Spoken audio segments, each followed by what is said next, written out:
Le clic gauche sert à avancer dans le système, à lancer quelque chose, à lancer une application, à ouvrir un dossier, à modifier des paramètres. Le clic droit, comme ici on est sur le bureau, va faire apparaître un menu contextuel. Et comme son nom l'indique, ça dépend de l'endroit où vous allez être. Là sur le bureau, ça fait apparaître différentes options qu'on va activer ou non avec le clic gauche qui fait l'action.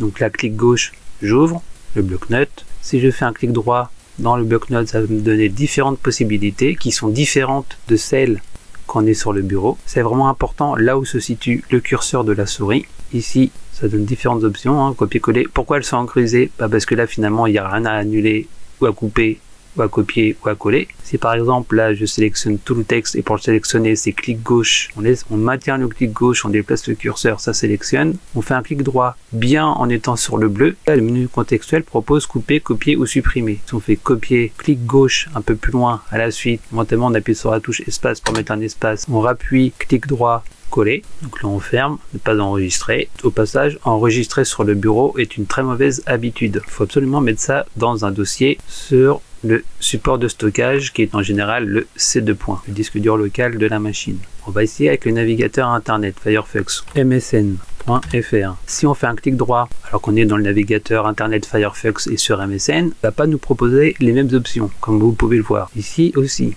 dans la ligne horizontale, pas nous proposer les mêmes options. Par contre, il y a toujours ces fameuses icônes pour fermer la fenêtre, ou la rétrécir, ou l'agrandir. Clic gauche pour abaisser, clic gauche dessus pour la rouvrir. On peut la rétrécir, clic gauche. Et ici, quand on passe le curseur de la souris sur la limitation de la fenêtre, on a une double flèche. En maintenant clic gauche enfoncé et en déplaçant le curseur de la souris, ça nous permet d'agrandir ou de rétrécir la fenêtre. On ferme. Autre exemple, on va aller dans l'ordinateur, le C2.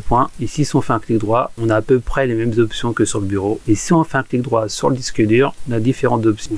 Ouvrir dans une nouvelle fenêtre, c'est-à-dire que du coup, ça va apparaître dans un autre dossier. Et vous voyez, du coup, on en a deux maintenant. On a la fenêtre qui présente la racine du PC, ce qu'on appelle la racine, où on voit le C2, le lecteur CD, et les principaux dossiers qui sont créés au départ. Et là, quand on rentre dans le C2, on a les différents dossiers du C2. Et vous voyez, l'arborescence est toujours la même. Par contre, attention à la commande formater. Ne le faites pas parce que ça formaterait le disque dur. Ceci dit, comme on est sur le C2, ça ne peut pas le formater car c'est un disque dur qui est en cours d'utilisation. Donc même si on clique dessus, vous ne pouvez pas formater ce volume. Ça vous explique pourquoi. Alors, si vous voulez aussi, vous pouvez renommer le disque dur. Vous l'appelez Win10. Donc, ça vous dit effectivement vous devez avoir les droits admin, mais en général on est administrateur de sa machine, qui peut être aussi un problème de sécurité, on verra ça plus tard. Donc là on fait OK, continuer, le disque dur est renommé Windows 10. Mettez aussi un petit commentaire pour me dire ce que vous aimeriez que j'améliore, de quoi je devrais parler. Et si vous avez des soucis au niveau de Windows 10, n'hésitez pas à poser la question dans les commentaires. Je verrai comment je pourrais vous aider. Si ça a été utile, merci de mettre un pouce bleu. Ça fait plaisir et ça motive pour continuer. Et c'est important pour le référencement de la chaîne. Et puis abonnez-vous pour ne pas louper d'autres vidéos, s'il vous plaît. Merci, à bientôt. Ciao!